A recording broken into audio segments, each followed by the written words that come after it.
Close your eyes for a second and imagine the central tower at dawn.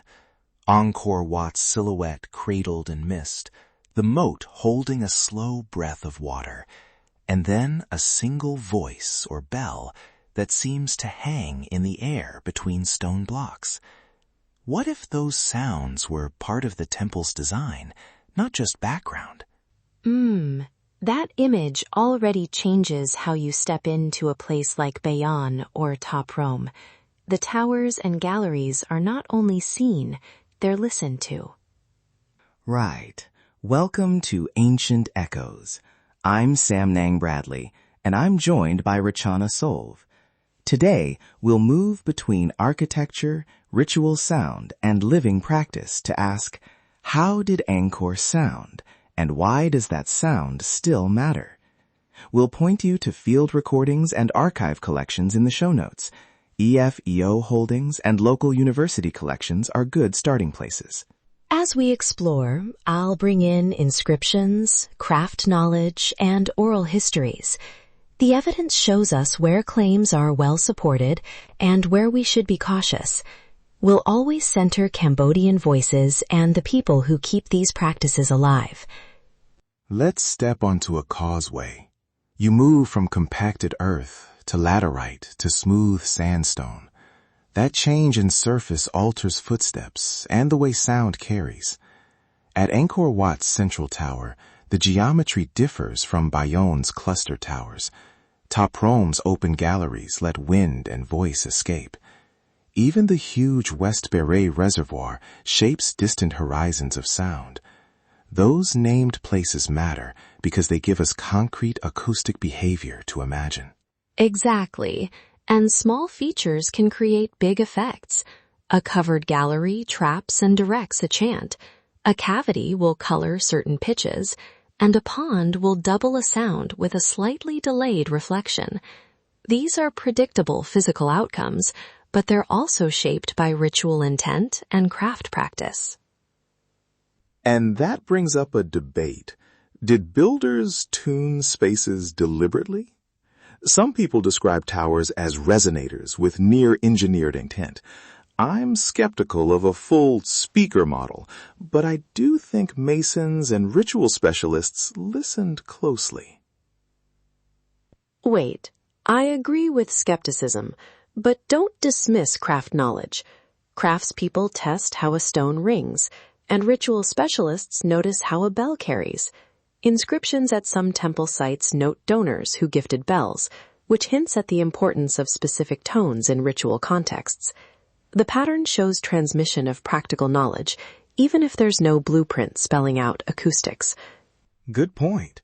Picture a chant starting at a threshold and moving into a tower where carved chambers emphasize low harmonics. And those emphasized harmonics would make certain syllables feel heavier, more charged. That interplay between speech rhythm and architectural resonance can make a single recited line feel like a communal sound. Yes. Think too about instruments. Gong chimes, bells, the kuti drum, and the human voice. A bell donor inscription doesn't give us a field recording, but it signals that specific tones mattered enough to be memorialized. Play a bell in a gallery, and the stone answers back. The sustain can outlast a spoken invocation and let the space reply. And that responding quality shapes ritual time. Bells and gongs mark transitions, from private prayer to communal offering, from arrival to departure. When a bell rings across a moat and the echo returns later than expected, participants experience a subtle temporal stretching. The layers matter. Water, stone, and voice together change perception. Quick interruption. One practical anecdote. Field recordings in the show notes capture a temple chorus swelling inside a gallery, then the same chant heard softer outside the causeway. That difference shows how architecture can equalize or segregate listeners. When you hear those clips, listen for the tail of sound. It tells you where the stone is shaping meaning. I'll add ambient sounds are part of the score too. Footfalls, the splash of water, bird calls. These background layers frame ritual sound and can cue social roles. Scholars who analyze soundscapes often find that what seems incidental actually structures attention and participation. The cultural significance is distributed across all those elements. There's also an ethics question. Recording acoustic heritage can be extractive if it's done without community consent. We recommend community-led projects, shared ownership of recordings, and partnerships with local scholars and archives. Don't parachute in, take a clip, and disappear. That robs people of control over how their sound is represented. Absolutely. Preservation does not mean freezing a practice. The tradition teaches us adaptation. Songs, instruments, and rites change. Effective preservation supports living transmission, resource sharing, training, and respectful documentation. That's foundational to ethical stewardship. Let's do a short listening exercise you can try now or later. Close your eyes and play one of the field recordings linked in our notes. Try to pick out 3 layers: voice, percussion, and ambient. Notice how the water and stone change the timing and texture of each layer. That practice builds what I call a sensory vocabulary for heritage. And a practical tip for visitors: listen more than you speak. If you ask to record, do so only with permission and share your files back with the community. Consult the show notes for recommended research collections. EFEO and local university archives often host long-term projects you can support. That's where partnership matters. Before we close, a short friction point to leave you thinking. Some people want to recreate historic acoustics exactly. I worry that chasing an imagined original can overshadow living practice. How would you respond to a restoration approach that prioritizes the past over present community uses? I'd push back on recreating a single past. The deeper story is in continuity and adaptation. Restoration should be done with community input and with an eye towards supporting ongoing practice. Acoustic knowledge is not only a historical artifact, it's part of how people live and remember.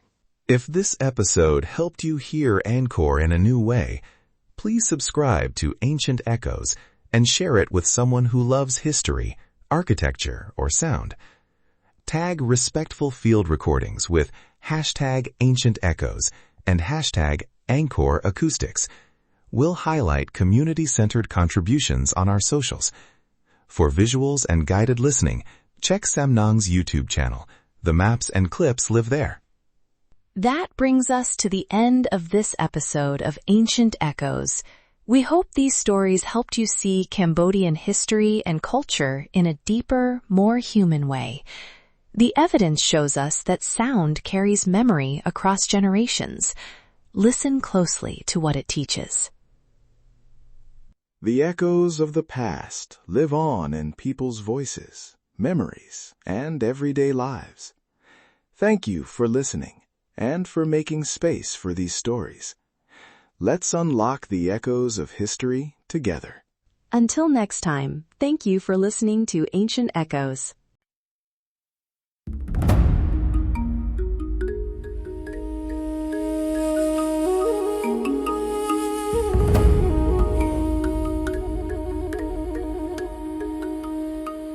In the quiet of night, I whispered my plea, holding her close, hoping for her decree.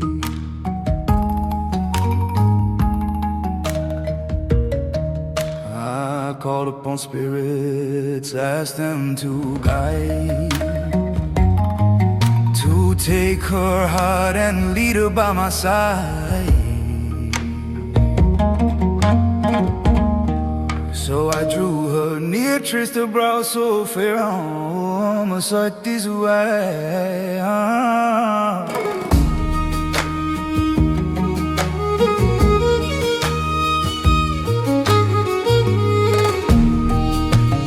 Warm, sacred power, so I mighty spirit awakened. By the master's right, let her heart be gently taken. Let her follow me now by vow and by sign. I hear these words, oh teacher, witness this plea. Oh, my sacred power, Swahai. Oh, oh,